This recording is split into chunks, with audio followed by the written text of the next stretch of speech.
Okay, just when we thought Ferrari couldn't surprise us again, they dropped this. The brand new Ferrari Amalfi.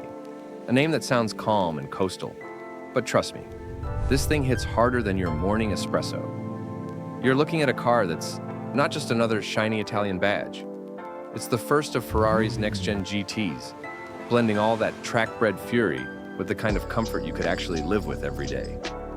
Yeah, a Ferrari you might actually daily. But here's the twist. This isn't just a pretty aroma. Underneath that elegant skin is a re-engineered heart, new tech, and a whole different attitude.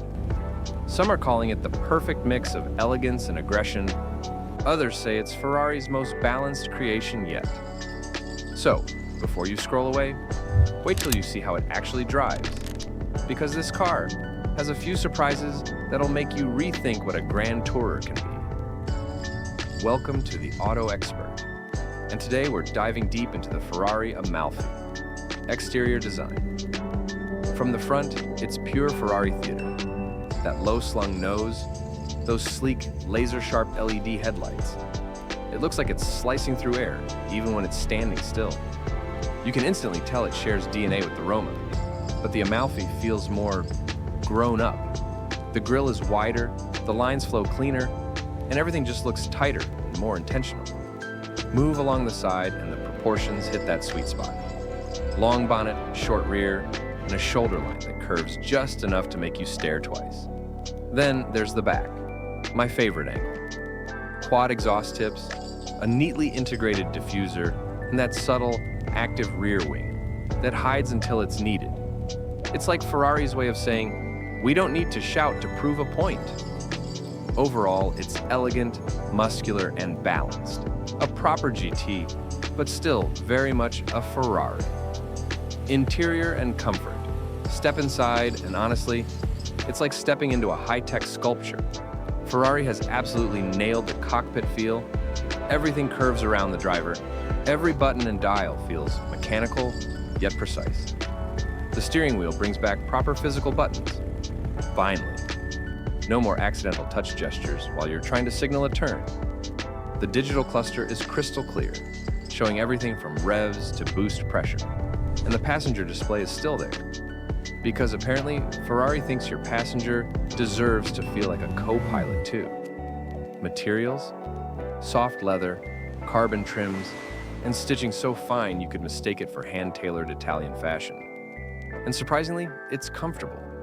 You could genuinely take this car on a long drive without feeling like you've wrestled a bull. Those small rear seats, let's be honest, they're more of a luggage shelf, but they add to that daily usability vibe. Engine and performance deep dive. Now, the heart of the Amalfi, the engine. We're talking about a 3.9-liter twin-turbo V8, the same basic block Ferrari uses across its mid-range lineup, but tuned specifically for smoother torque delivery and sharper throttle response. The ECU has been reworked, and turbo mapping tweaked to kill lag almost completely. That means, when you hit the throttle, power doesn't just arrive, it erupts. It's not only quick on paper, it feels instant. The way it surges past 4,000 RPM is addictive. The dual-clutch gearbox deserves a mention too. In comfort mode, it shifts like butter. Switch to sport or race, and it slams gears with that signature Ferrari snap, the kind that makes you grin uncontrollably. And the sound, oh, the sound. It's got that metallic rasp you'd expect from a Ferrari V8, but a touch more refined, less scream, more symphony. Driving experience. Here's the thing about the Amalfi. It's not a hardcore track weapon. It's a grand tourer at heart, and it wears that identity proudly. On normal roads, the suspension feels composed. You glide over bumps with just enough firmness to remind you you're in something special, but not so harsh that it breaks your back. Steering feel? Typical Ferrari.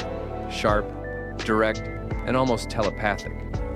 You think it, the car does it. Push it in corners and it stays flat. The chassis balance is spot on. You get that rear-wheel driven thrill without the fear of sudden oversteer, unless you really go looking for it. And the brake-by-wire system is surprisingly natural. You'd never guess it's electronic. It's smooth, confident, and predictable. Overall, it feels like Ferrari wanted to make something you could truly drive, not just admire, and they nailed it. Tech and driver assistance. Tech-wise, Ferrari has finally caught up with the modern world without losing its soul. You've got adaptive cruise control, lane assist, parking sensors, and even a 360-degree camera, which, honestly, you'll thank them for every time you try parking this beauty. Infotainment is responsive, simple, and finally less distracting.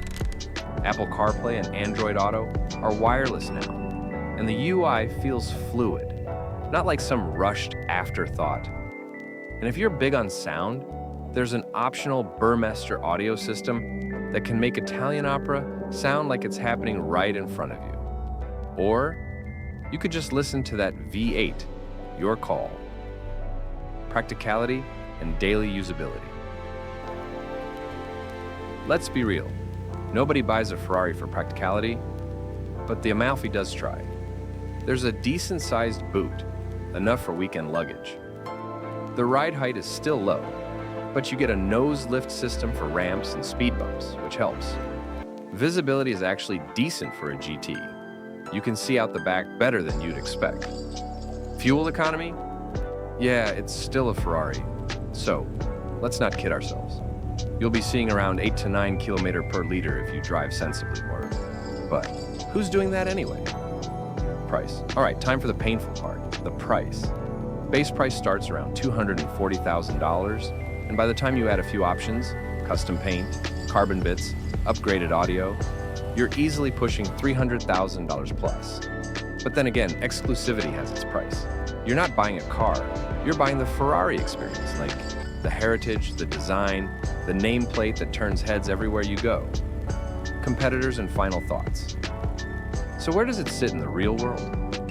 Think Porsche 911 Turbo S, Aston Martin Vantage, or AMG GT. But the Amalfi stands out for one reason. It perfectly blends comfort, luxury, and performance without overdoing any of them. It's not as raw as a track car, not as soft as a cruiser. It's balanced, and that balance makes it something special.